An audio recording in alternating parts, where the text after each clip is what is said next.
This is kind of an unusual way to do a review, but hey, here we are. I got sick of making talking head videos. My second favourite book of 2019 just so happened to be Good Omens. It was recommended to me by two good friends, and later I found out my mother had read it too.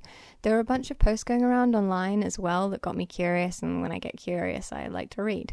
For a quick overview, Good Omens is a book about an angel and a demon working together to stop the apocalypse. It's a beautifully simple premise for a stunningly complex story, and fun bit of writing advice. If you can't summarize your premise in roughly that length, it's likely too complicated.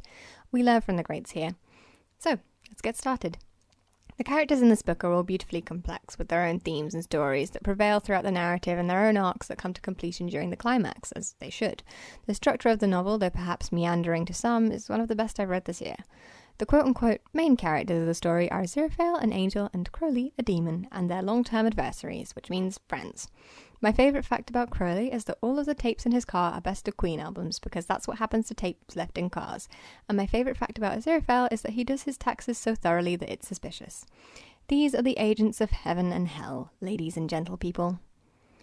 There is another thing to them, and that's that they embody the themes of good and evil throughout the narrative, contrasting each other, although a little less often than you might expect. This theme is so important to the story that it appears in the literal first 2 pages, with them discussing their actions in regards to the fall of humanity. And it persists, with mentions to angels that take a little too much joy in punishing wrongdoers, and, well, Crowley himself, a demon that isn't all that interested in standard demon stuff. In fact, it links right in with the fact that canonically, humans are the ones who do the really evil things. So, about humanity. Adam, the Antichrist, no spoilers, was mixed up at birth and raised by a regular standard human family with regular standard human morality and so on and so forth.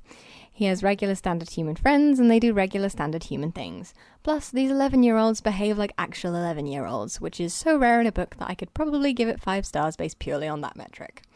The idea, of course, is that Adam is all human, and this becomes very relevant, so it's not just thrown in there for fun. The reason the story progresses as it does is because he is a very human person, regardless of being anything but biologically.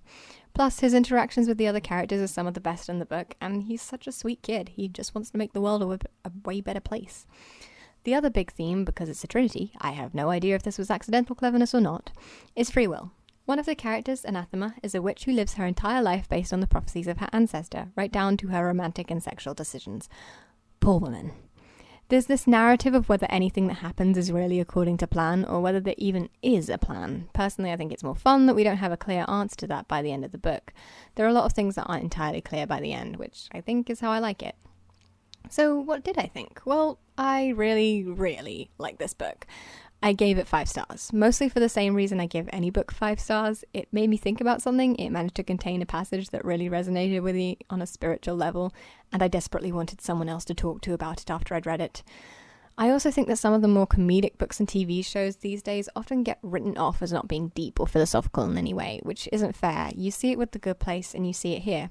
Heavily thematic books that raise interesting questions about our own belief system shouldn't have to be dark and gritty, and as much as I like American Gods, it might even be better that these questions are asked in a humorous context that lets us feel good while exploring them. So yeah, those are my thoughts. So this is kind of a new style of review. Let me know what you think down below. I've also been thinking, since I like this book so much, it'd be fun to arrange a readathon in the week leading up to the premiere of the TV series, once we find out when that is. So let me know what you think about that too. Of course, at the moment, it's just an idea. Another note that I should make is that I am definitely going to be trying to make more AuthorTube videos soon. I've had a lot of world building that I've been doing for my fantasy series, set in the world of Medjol, so I will definitely be explaining that at some point in the near future. So yeah, thanks again for watching, and I'll see you all next time. Bye!